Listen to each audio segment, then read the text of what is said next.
Hey guys, it's Eric with the Miller Park Minute, where we're throwing strikes and getting likes, hitting dingers, getting listeners. Back again with another exciting episode. This is a daily podcast. We record 7 days a week. Yes, that's right, 7 days a week. This is the only Milwaukee Brewers daily podcast out on the marketplace today. So come join us every day, 5:30 a.m. We upload fresh videos on YouTube. We are on Spotify, we are on Anchor Podcasts, and we are also on Apple. So if you want to check us out, that's where we are. Like I said, 5:30 a.m. every day. We also do a live show on Saturday around 4 to 6 o'clock, somewhere in that vicinity. It's never the same because stuff comes up, unfortunately. But we have a new website out, millerparkminute.com. Check that out. It's got some videos. We're going to do some short clips this week. We're going to kind of clip up some of the episodes so you can see some of the highlights so far from the Miller Park Minute. This has been a fun journey. We're really enjoying it. If you want to be on the podcast, please drop a comment on Twitter, drop a message to me, get in my DMs. It's fine. We'll figure it out. I appreciate you guys. So today, we're gonna do some predicting, and we're gonna talk about what's gonna happen in 2023. And I'm really excited. We've got a gentleman here. He has reached out to me in the past, and I've been on their podcast. It went through a name change, but it's a great podcast. Go listen to them. They do some fun stuff over there. Peter and David Go are their names. It's called the Barrel Banter. These guys are really exciting. Both have great baseball minds. And with that being said, I'm going to bring on Peter Go. Thank you, Eric. Glad Peter. Yeah, appreciate the intro. No problem, man. Got to flip it and flip the script here. You know, it's fun to do this. And I think a lot of people don't realize that, you know, they're like, oh, podcasting, yeah, okay. But it's a lot of fun. You get a little bit of interaction. I'm sure you guys have a little bit of a fan base and some listenership. And you get to do this, and you get to come on with people and meet these people and have fun with them and talk about what we love, you know? Yeah, absolutely. Yeah, no, it's a lot of fun. Like you said, you get to meet a bunch of other Brewer fans in the process. So that's a bonus. And my brother and I always joke. My brother's our other co-host on our podcast. We talk about the Brewers anyway, so all we do is really flip on a microphone, throw it up on the internet, and see if anybody listens. So that's been our strategy for the last couple of years. And like you said, we had the opportunity to bring you on the podcast a while back, and you can find us pretty much anywhere at Twitter at the Barrel MKE, where we're most active on Twitter, and then also on YouTube. Just put out a new video. Kind of interested to see what the thoughts are from Brewers fans. The last video we uploaded to YouTube was about how Ben Sheets' 08 campaign may have been better than CC's, which is a bit of a hot take, but I'd invite you to check that out on YouTube. I didn't check that one out. I'll have to check that out. That's all right. Just a quick note. We are sponsored by SeatGeek. We don't have very many sponsors, and I don't really like promotion. But Miller Park Minute, $20 off SeatGeek, whatever kind of tickets you want, go check them out. Sorry, had to add that in. I was trying. Ad reads are so yeah. Like if you listen to my podcast, the audio version, the ad read is something I did a long time ago, and I should re-record it, and it's terrible. But I'm just like, whatever. I don't care. People don't listen to that. Anyways, yeah, right. Well, that's not what I'm about. Right. Well, you're never going to beat Euchre's ad reads with Usingers. You know, Usingers in baseball, it's just not summer without them. Nobody's ever going to beat that. That's about the only ad read I'll listen to and actually enjoy, I think. Right, exactly. And that's this world that we're in now with podcasts and stuff like that. So that being said, let's get into the topics and talk about what we think so far. Now, I don't have a specific number of wins here, but let's break down and talk about where we think the Brewers are going to rank out as far as divisional round. Yeah. That's a good place to start. Go for it. So first and foremost, I think we are going to be in first place. The reason being that I think we are going to be in first place this offseason, or this right where we sit right now, is our pitching has gotten stronger. It's been strengthened. You're going to be making an ad of probably about 75 innings from Freddie Peralta. You're also going to add time from Brandon Woodruff at this point, because now that he's got Reynolds figured out, of course there's going to be little things that pop up, a wrist injury or whatever it may be. That stuff always pops up. But I think you're going to add time from them. I also think you're adding time from, if you don't have an Eric Lauer, if you don't have one of these guys, you've got a Wade Miley to fall back on. You've got a Bryce Wilson. You've got maybe even David Gasser. I don't know. What's your thought on him? Do you think he's going to come up this year? Do you think we're going to see him? I think there's a chance. Like you said, there's a lot of names, I think, in front of him. Ethan Small, a name that actually wasn't even brought up there. I'm not super optimistic on Small at this point. I think there's a chance he could maybe be like a backline or a guy out of the pen, but I think we may see him even first. So that's where I think they're going to be first, and then I'm going to go. I actually think it's going to be Cubs Cards. I think the Cubs inch themselves just a little bit better than the Cards. Now, I may waffle on this. I may change because I don't know if you listen to me on the daily, I waffle. But I'm going to say Cubs just because I feel like they just inched a little bit better, and they're going to have something to prove. They do. They should be hungry. They should definitely be hungry after getting beat up and seeing the Brewers and the Cardinals succeed. That's an interesting. I haven't heard that take that the Cubs finish up in second, but I don't see it. It's not impossible. I'll probably take Cardinals over the Cubs, and I think that's the kind of obvious answer if you look at the roster on paper. But at the same time, the Cardinals season, looking at how it performed last year, Goldschmidt and Arenado obviously had outstanding years. So are they going to repeat that again this year? Maybe, maybe not. But that's a hot take to put the Cubs at number 2. But I think there's no debate. Brewers fans, we got to put the Brewers number 1 there in the division. Mm-hmm. It's like a homer pick, but at the same time, you look at it and you look at some of the numbers and you compare them. I think the other thing that adds to my placement of the Cubs in second place is the fact that we have Hayward gone. You've added some pitching depth. You already had Stroman. Hendricks is Hendricks. I mean, I would put Hendricks up to Corbin Burns any day. You could flip flop them team to team, and I'm sure they would perform pretty. Hendricks is a good pitcher at the end of the day. Yeah, he's a pitcher's pitcher, that's for sure. And it certainly seems like he pitches like a scion against us every time we face him. That's for sure. Yeah, and he works. He just works. He's one of those guys that just works. And then obviously I'm going to go to the Cardinals. You're probably going to go Cubs, I'm guessing. Yeah, I'll go Cubs at number 3. Yeah, the additions, like you said, Dansby, Swanson as well certainly shouldn't hurt that team, and they're a younger team. They're definitely a different team than they were a couple of years back, of course, with Bryant and Baez and Rizzo, John Lester even. Crazy to think about, but yeah, totally different team now. But they should be young, hungry, and I could see them, scrapping their way at least to third place, maybe even to second. That'd be definitely a win for them, I think, going into the year. Right. Well, I think they've made the additions and made enough change. Now, the bottom 2 teams in our division, I mean, it doesn't matter at the same time, but it also is going to be interesting to see where they shake out. And there's one other factor that we didn't even talk about. You're losing games against your divisional opponents this year. Mm-hmm. So with this new schedule, with MLB playing you against everybody, you're playing all 30 teams. You're going to lose those games against the weaker teams in your division. Right. Now you're going to play weaker teams from across the league. I get that, but that's also going to affect divisional standings and stuff like that. Yeah. So I think that's an interesting dynamic that we are yet to see how that plays out. Yeah. You know what I mean? These divisions kind of are a little bit of a wash at this point, because you're like, well, how are they going to play against the rest of the team? They got to play the Dodgers, the Yankees, the Mets, and for teams that didn't see those teams on a regular basis, like the Brewers saw the Mets and the Dodgers regularly. So I don't think that's really gonna hurt us. I look at the teams in baseball and where they rank in the overall, and the NL in general has a lot of teams that rank very high. So yeah.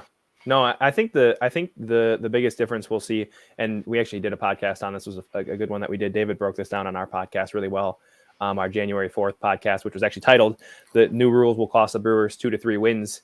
in Did listen to that 2023. one. Yeah, no, that was a fun one because we did talk about that, and I think the other reason it impacts the Brewers, or I think one of the ways is how strong the NL East is. I mean, they're deep. NL West, you've got the Dodgers and the Padres, obviously two really, really good teams, but the NL East is really deep. And so when you think about the fact that they were playing, intra-division a lot last year and beating up on each other a lot when we were facing the Pirates and the Reds and the Cubs last year, like I think that's definitely going to be a challenge. And we are in a weaker division at this point. So I think it's a net loss for the Brewers. But I will say as a fan, I am excited. I mean, thinking about the fact that we would see the Yankees play the Brewers, every 5 years, compared to being able to see those guys every year, like see Mike Trout against the Brewers. I mean, I can remember that once or twice for the many years that he's been around, and same with Aaron Judge and those types of guys. Shohei Ohtani. That's all I have to say. That I'm a big Shohei mark, and I have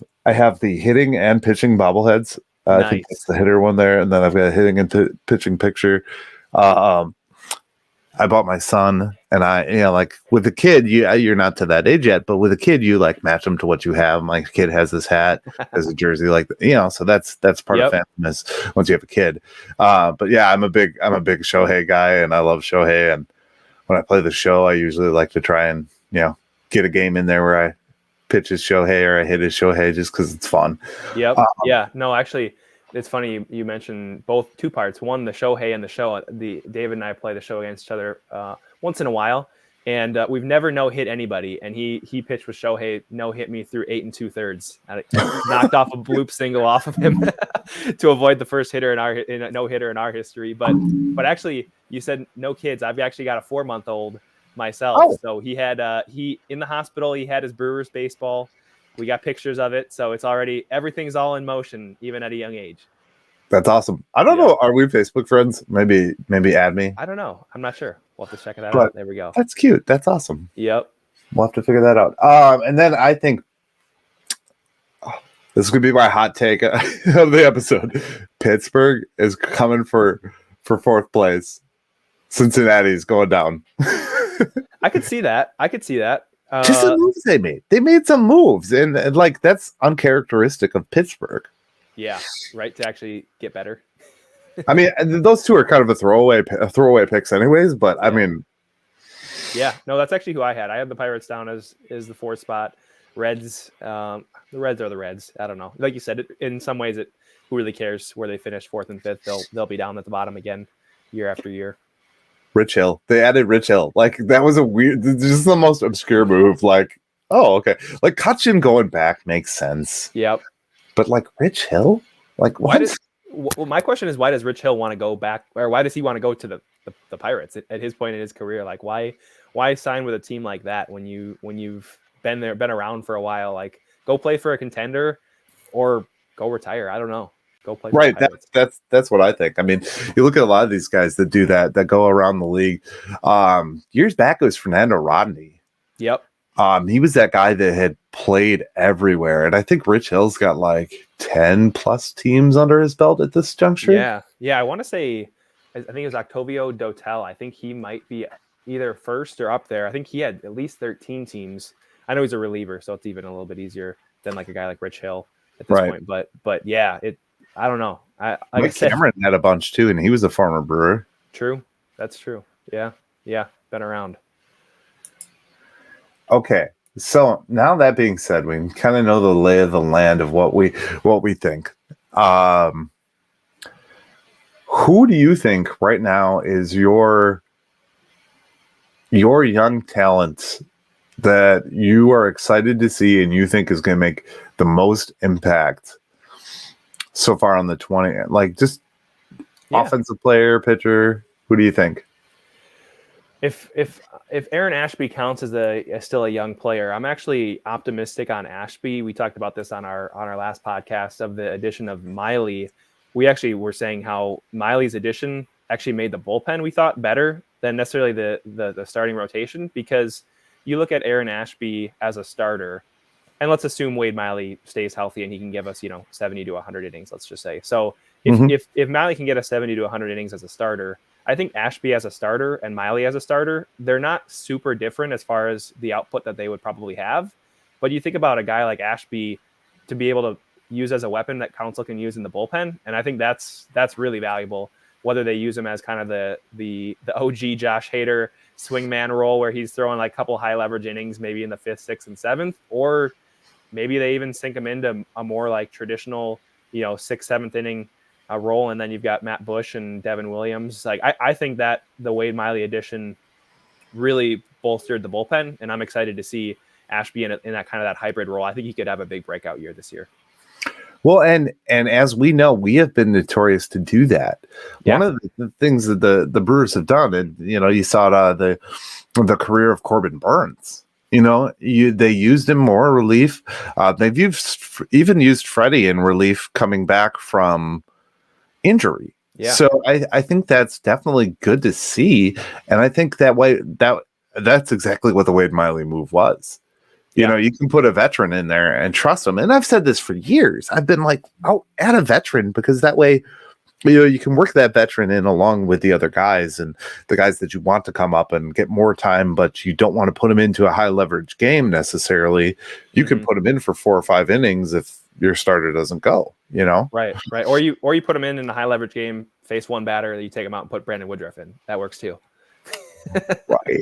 Right. I mean, that happens. Yep. No. I think that even looking at the 2021 rotation compared to last year's, personnel wise, the main difference was Brett Anderson. And then you think about, what kind of impact does a guy like Brett Anderson have? But he kind of fit that Miley role, like you said, veteran. You knew what you were going to get. He wasn't going to go 7 shutout innings, but he might give you 5 solid and keep you in the game. Versus last year we had, Jason Alexander had way too many starts. for the Brewers players, but come on, I mean, like that was Chichi Gonzalez started a game or 2 for the Brewers too. I mean, how does that happen for the Brewers going into the year? I don't know. Just obscure players, like it's this train of obscure players, and now we have a guy, like we've talked about, Small, who's going to get more time, and he's not going to crack an opening day roster with the ads that we've made. I think there's quite a few players that are gonna young players that are gonna miss cracking that opening day roster. Your Bryce Turing. We have major league level talent, with the additions of Miller and Anderson. How do you see that cracking out? Who do you think makes the cut? Who do you think starts as of right now?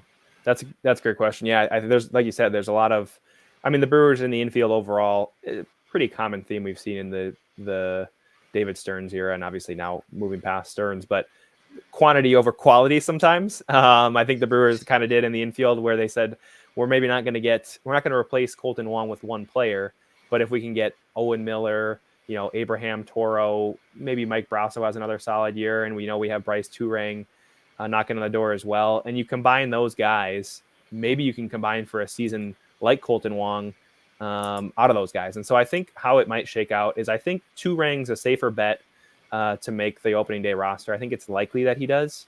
I don't think the Brewers are necessarily expecting him to be the everyday starter for the whole season, but I think he'll make the opening day roster. And then I really think it's going to be a plug and play, perform and you're in type of thing. And I think that whether Turang performs will determine whether he's on the roster long term, but I think he does crack the opening day roster breaking camp.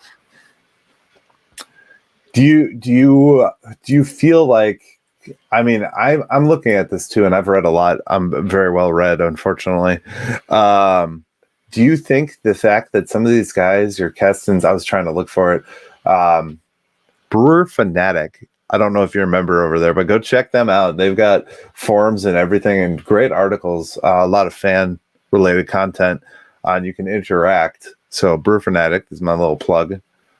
I'm associated with them. They don't, it's nothing. It's a fun relationship, but there's some of these guys that are out of options. Like you're not going to be able to option Keston Hera anymore. Mm-hmm. That's the biggest one I took off of that. And I think some of these, like your Owen Miller and your Abraham Toro's got only a few options left. Right. So it'll be interesting to see how that all plays out. And I think at some point we're just going to have to weed out the weak. You know what I mean? We haven't seen a single one of these guys play. We haven't seen a pitch of baseball yet. So, Yeah, no, I think like you said, it's going to be perform and stay type of deal, and the options certainly play into that. I think Owen Miller's got a chance to have a breakout year this year, and could be. I think if I had to pick one guy that is, I guess, takes the majority of the ABs, I'm actually pretty high on Owen Miller. He 2 years in Cleveland. He's obviously back home, Wisconsin native. Maybe that helps, maybe it doesn't, but he's back home. He's had 2 years in Cleveland where he's been all right. Got regular playing time last year. Had a 243, 301, 351 slash line. Nothing super exciting. But I think there's a chance that the Brewers get him 300 to 400 at bats. Is actually one of my predictions going into the year. You could call it a pretty bold prediction, but my prediction that Owen Miller will lead the Brewers in team batting average with maybe about 350 to 400 plate appearances, and we see him stick in that infield role and be a guy who can hit the ball and get on base for the Brewers. I like that take. I was just going to look to see Owen Miller. So they're projecting. Let's see here. Zips is projecting.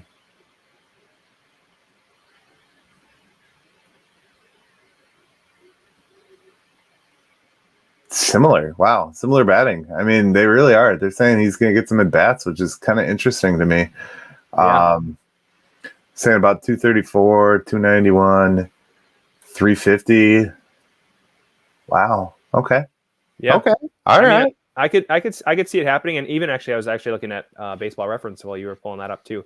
Very similar, 239, 295, 357 slugging with about 414 at bats. So yeah, I think there's a chance he could be a guy that you can kind of stash in the lineup who's gonna nowadays a 240 batting average. I mean, I forget what the Brewers leader was last year, what the batting average was, but that's a pretty decent batting average nowadays.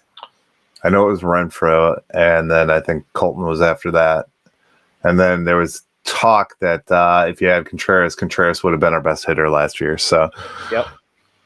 I think that's how it broke down. And that's an add too. I mean, you add a guy like Contreras to your lineup that replaces some of those guys, and it takes a little bit of the pressure off of, your already staples, your Willy Adamases, your Christian Yelich's. I would say Urias was kind of a staple last year. I mean, there was this thing, and I don't know what your take on it is, but there was this thing last year where, or it's kind of right now, actually, we're kind of in that time where everyone's like, oh, we need a better third baseman than Urias. And I'm like, well, we just kind of got a Brian Anderson who's kind of basically similar. So they obviously see value in what Urias put out there. Mm-hmm. Right. No, I think Urias got a little bit overshadowed. Peterson had a good year last year, but I thought Urias's year was a little overshadowed. He's still a solid guy, and he's still young. So, I mean, yeah, he didn't maybe take the step forward Brewers fans were hoping for last year, but he's a valuable piece. I hope he gets every day at bats. I think he should, especially when you look at the options. But you're right. The additions of Anderson and William Contreras will be huge. Contreras, the bigger one, I think. Right. I think that's an impact bat right out of the gate. Yeah. No, absolutely. And he'll help replace the pop we lost from Renfroe, but not to mention we also brought Jesse Winker back in the trade with Colton Wong. So that's another bat that a little bit of a question mark, but there's a lot of potential that Winker could really be a middle of the order type bat as well. Well, and it's a contract year for Winker, so we know what happens in a contract year with a player. They play their ass off, like at the end of the day. No, for sure, and I think that's why I think the Brewers' offense. I could see the Brewers' offense being. I know they were considered above league average last year, but the Brewers' offense, to me, I find it hard to believe the Brewers have a worse offense this year. Knowing how Yelich had a okay year last year, I think we can probably expect something similar from him. But I would expect similar or better years from Adames, Urias. I think Winker is going to have a pretty good year, like you said, with the contract year. And I think Rowdy's going to benefit with the decreased shift. So I think Rowdy could have a little bit of a mini breakout year this year as well. I've actually said that multiple times over, actually. I just, going back real quick to Urias, we got him with Eric Lauer and traded Grisham and Davies for him. Davies is basically not in existence, had some scandal with his ex-wife and all that good stuff. So he's basically just stuck to the bottom dwelling Diamondbacks. But I don't think Grisham's done much sense, and they've built up that team with. So I feel we win. I feel we win in the long run of that trade. 100%. And it was funny because, of course, if you remember back, the Davies had his best year, I think, in his career the year after we traded him. Grisham had a really good year with the Padres that first year, and that was, I think, 2020. So Lauer had his bad, it was a really small sample size for him, but he wasn't that good. Urias wasn't that good, and it was like, what is Stearns doing trading away two young guys like Davies and Grisham? And then this, I think Ken Rosenthal tweeted out like how bad of a trade it was for the Brewers, and then the script just got flipped, and it was pretty much the exact opposite. Like you said, Davies fell off. Grisham's probably a little bit below average, an everyday outfielder, and then we've got Urias, who's at least an average everyday player at this point, and Lauer, who's on most team would be probably a number 3 in the rotation. All right. With that being said, we're going to switch gears from talking about batters, unless you got any more takes on the batters. I'm down for it. So I looked at this, and I look at what we've got, and I mean, we have three all-star starting pitchers, right? They've all been an all-star at one point or another. Mm-hmm. Some of them multiple times, right? We haven't lost anything in that. We've just bolstered, and that's my take on it. I mean, we've really bolstered around it. I mean, we were just talking about how you added a veteran presence in Wade Miley, but you also have to think of Eric Lauer. Eric Lauer's kind of had to prove himself point too, because I don't know I don't know duration. Do you know duration of how long Lauer's with us yet? Good question. It's got to be at least 27. I know we got him. We've had him for 20, 21, and 22, and he was in 18 and 19 with the Padres. So I know I think we have at least 23 and 24 with him, if I remember off the top of my head here. So he's at that point too, because he's going to be starting to try and earn that big money contract, just like everybody else. Mm-hmm. And I think his value, if he was on another team, not the Milwaukee Brewers, I think his value would be tremendously high compared to where he sits on our team, along with the Cy Young and 2 all-star pitchers. Right. No, 100%. I mean, you think about the way that starting pitching is today with less volume.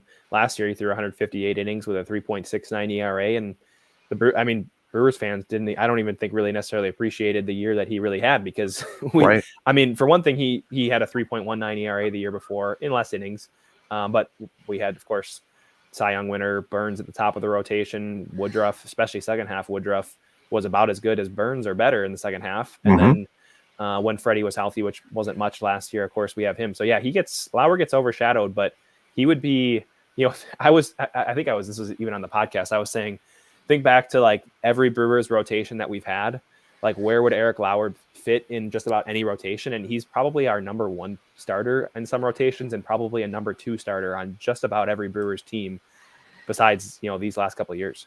Right. You look at those Yo years, he would have been a great number 2 in the Giovanni years. Like, Giovanni was the ace. I mean, that was clear. Even Ben Sheets years, he'd probably go toe to toe and be second usage. And that's the thing that really I think speaks to where we are and where we've been, is we've gone from a very hitter friendly team, the Prince Fielders, the Ryan Brauns, the JJs, all that, to being a very pitcher heavy team. And for a lot of people who, I feel like we're in a spot right now where a lot of people love the offensive side and not as many people get as nerdy, maybe because it is too nerdy to be into pitchers, but there's really a lot of good stuff going on with the Milwaukee Brewers pitching staff over the last few years. Yeah, absolutely. And immaculate inning happened, Cy Young, a no-hitter. Yeah. Yeah, and the other thing that's I think is a big deal too is that it's been developed. So we'll see if the Brewers can continue that. Maybe they just got lucky with those 3 guys, and any team would have developed them. But we've got Ashby to see what they can do, and if all of a sudden Ashby turns into a guy like Freddie Peralta or even like a number 2 starter, you start thinking, man, maybe the Brewers have something here on developing young pitchers, and maybe we can see this trend continue for the next 10 years. Right. And that would be huge. I think, and you look at what we've done with some of these pitchers, these reliever guys too. I mean, we essentially made Josh Hader what Josh Hader is. Mm-hmm. A lot of people have said Josh Hader fell off, and I don't think he's fallen off. I still think he's one of the top guys in the game. But we also developed a guy who's now second to that, in my opinion. I mean, I really think Devin Williams, he was talked about in the top 10 right now for relief pitchers. He can be that guy. He's got to get a little of his inner rage that, whatever he did that smashed. I get it. But I think, we're at that spot, that's cool. Yeah. I think they had him at number 4, if I remember off the top of my head. They didn't have Hader in the top 10, which I know he had a bit of a down year last year, but to say that Josh Hader is not a top 10 reliever in baseball is ridiculous, in my opinion. Top 2, top 3, my opinion. Just my opinion. It's a little homer love for Josh Hader. But then you look at the other pieces. Look at we have a Hobie Milner, and he's kind of, for years we had Alex Claudio as that lefty. Yep. Now we've got a Hobie Milner, and Hobie Milner's got great stuff. Yeah, he had a good first half, especially last year. And actually, you mentioned Claudio. Claudio, Brewers brought him back. He'll probably just spend time in AAA with Milner in the majors. But if for some reason Milner doesn't perform or something else, we could see Claudio even come back, which would be a little bit of a blast from the past. And we've talked about pieces like Small and even Gasser and Ashby kind of being long relief help. And then we're doing the Brewers thing, so to speak. When I talked to Dominic Catrone, he's like, I don't really like it for the player because I think it's bad, but we're doing that thing where we slot a guy up. They don't work out for a couple of days, or they do really good and they stay, or they don't do good and they go back, so. Yeah. And I think we'll see that, especially for the bottom spot or two in the bullpen. I think if you look at the bullpen, actually even first the rotation, we know pretty much what the rotation is going to look like with Burns, Woodruff, Peralta, Lauer. And I think you probably go Hauser and Miley. I think you probably start with a 6-man rotation, I think. And then I think that leaves, 7 guys in the bullpen, which, like we've already talked about, Devin Williams, Matt Bush, Hobie Milner, Peter Strzelecki. I think Cousins is a lock as well.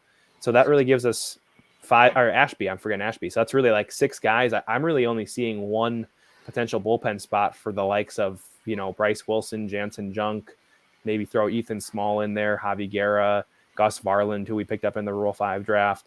So Elvis Peguero. So I think all those guys are probably, unfortunately, fighting for one spot going into spring training. And then, like you said, we'll do the Brewers usual where we throw a bunch of guys in the first half of the season. And then when we get to the halfway point, we'll figure out who the Peter Strzelecki is for the year that pitches well. And we stick them around in the second half of the season. Well, and that's where the competition really lies on the team. I mean, I think a lot of these guys otherwise have pretty well predetermined and pre-spoken for spots, your position players and your starting pitchers, obviously. But I think that's where it's going to get interesting in the spring training, and that's going to be what is to watch, And it's kind of funny that they use those spring training games like that, because if you look at it, I mean, obviously they have their stuff that they're looking for. But if you look at it, those games are kind of just practice games. You know what I mean? At the end of the day, it's like just throwing out practice. And I don't know what they look for. And I'm curious to see what happens with these guys, because we do have a slew. I mean, I feel like we know where they rank and everything like that. But these positions that we have where, like a Perguo, or I don't even know if that's how I'm very bad with Spanish names. I apologize. He's a guy we acquired. You're looking at that Guerra, like you said. These are all pieces that really have no determined spot at this moment. Right. And I think there's still some upside. I mean, like Gus Varland, we took over in the Rule 5 draft from the Dodgers. And he's a guy who we've got to keep on the roster the entire year, or else he's sent back to the Dodgers. So the Brewers think that he was at least worth taking. So at least they see something in him that he could be. I could see him. He may not make the team, and we may never see him in a Brewers uniform in the regular season. Or I could also see him being the Peter Strzelecki of 2023 and being a guy who ends up throwing out there and, puts up a 3.5 ERA in the pen and is kind of a dependable guy we can throw in maybe the 6th inning and near the back end of the bullpen. So I don't know. I think there's definitely some guys with some potential, and, some of those guys we'll probably never see across the season. And I think about like a Yandel Gustave. Yandel Gustave was used a lot last year. Way too much. Yeah. like I was like, oh, who's in? Oh, Gustave. Okay. Because I watch every game. And like I sit here in my office and I do what I got to do. And last year I was in school and I remember a lot of nights just sitting, working on schoolwork and doing my thing. And I'm like, Gustave again. Okay. All right. Well, let's see how this goes. But they had a historically good start to the season at the same point. So it's like, yeah. I think they went through 60 different guys with call-ups and stuff like that from relievers and stuff like that. So yeah, you can go over to I think it's called Sporkle. They've got quizzes, and you can do the quiz. I've done this. I did this with David. You can do a quiz. You got to try to name every single player that played for the Brewers last year. You said it's like 60 guys, 50, 60, something like that. And there's some guys that you pull out. You're like we were just talking about Jake McGee. Like Jake McGee played on the 2022 Brewers. Totally forgot about that. Like those guys that pitched a few innings, or 2021 John Axford. That's a good one from 2021 because he made. 2021. Is he retired now? Is he done with baseball? No, he's trying to make sort of. He's actually trying to make a comeback for Team Canada after the. He's playing in the WBC. Oh, I'm so excited for the WBC. Yeah, he's trying to. I don't think he's on the roster, but he's been posted on Twitter that he's been working up to try to get back, which is crazy. Awesome. All right, so let's do this before we're getting ready to wrap. Sorry, we went a little over just because it was good conversation. I always enjoy good conversation. Who do you think out of the starting pitchers, the names that we've already talked about, who do you think is the top guy? Just kind of where do they fall out in your opinion?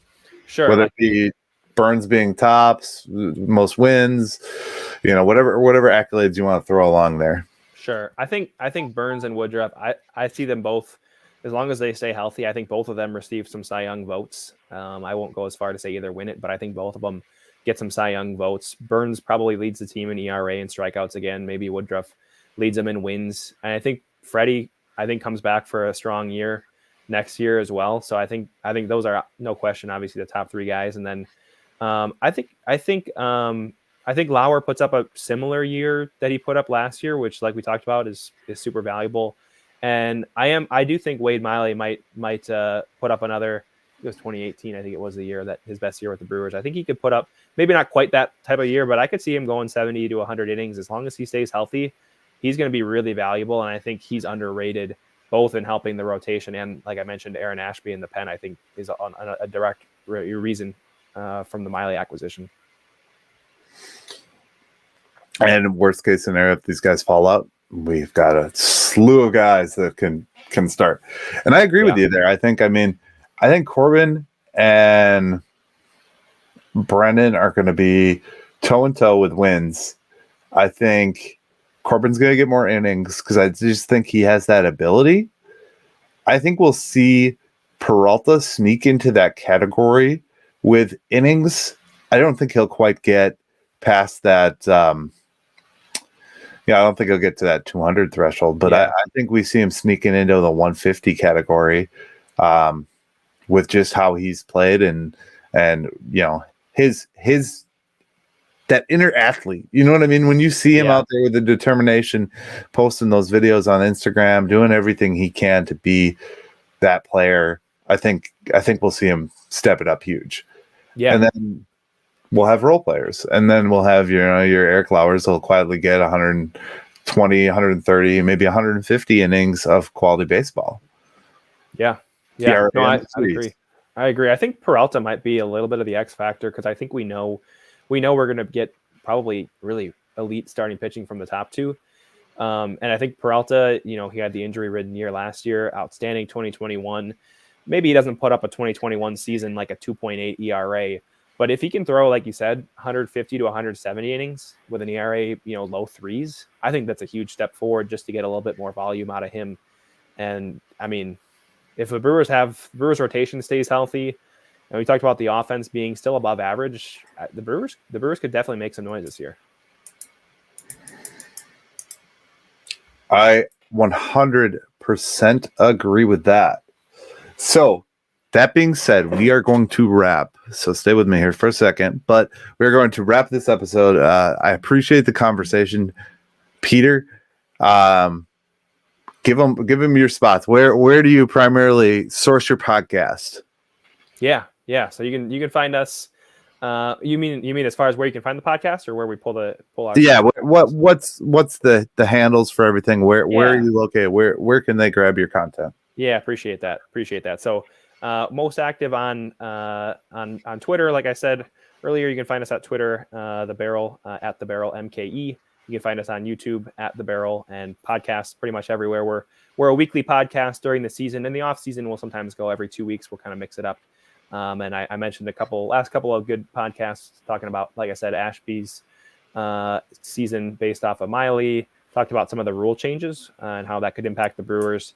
And then new episode that may be out or will be out shortly, depending on when this comes out relative to ours, will be our draft of Brewers things, which included all sorts of craziness from Dean Roscoe to Wei Chung Wang to Will Smith and Brett Phillips. So there were a lot of good baseball memories, and if you're diehard Brewer fans, you should definitely listen to that last podcast that we'll have coming out. Perfect. I will definitely look forward to that. That being said, I appreciate you coming on today. I am going to take over the main screen and just hang tight for me for a second. Okay. Sounds good. Thanks, Eric.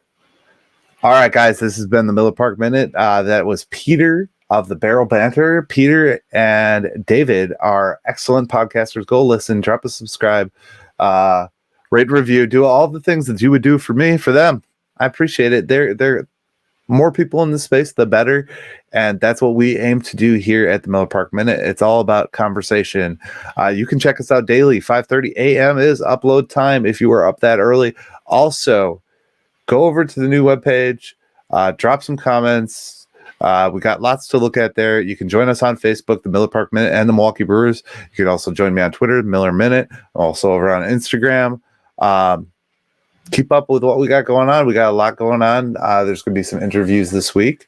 So smash that subscribe button, like this video, rate and review. And as always, guys, go Brewers. Thank you for watching the Miller Park Minute. Go Brewers.